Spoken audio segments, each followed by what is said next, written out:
ശ്രദ്ധാവാൻ ലഭതേ ജ്ഞാനം.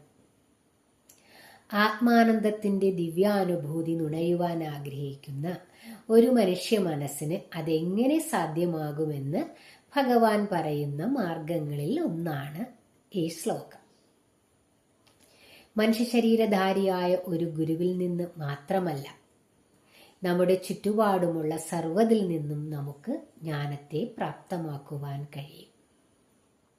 നമ്മുടെ ഇന്ദ്രിയങ്ങളും മനസ്സും ശ്രദ്ധാപൂർവം അതിനായി വിനിയോഗിക്കണമെന്ന് മാത്രം.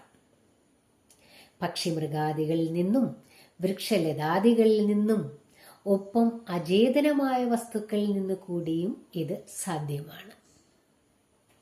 അതിബുദ്ധിമാനായ ഒരു മനുഷ്യനിൽ നിന്ന് മാത്രമല്ല, മതിഭ്രമം ബാധിച്ച ഒരു മനുഷ്യനിൽ നിന്ന് പോലും നമുക്ക് ജ്ഞാനത്തെ പ്രാപ്തമാക്കുവാൻ കഴിയും.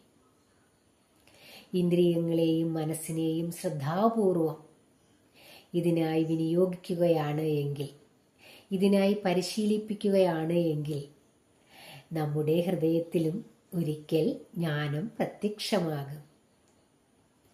നമ്മുടെ ഓരോ ജീവന്റെയും ലക്ഷ്യവും അതുമാത്രമാണ്. നമുക്ക് ഓരോരുത്തർക്കും അതിന് സാധ്യമാകട്ടെ. ഹരേ കൃഷ്ണ.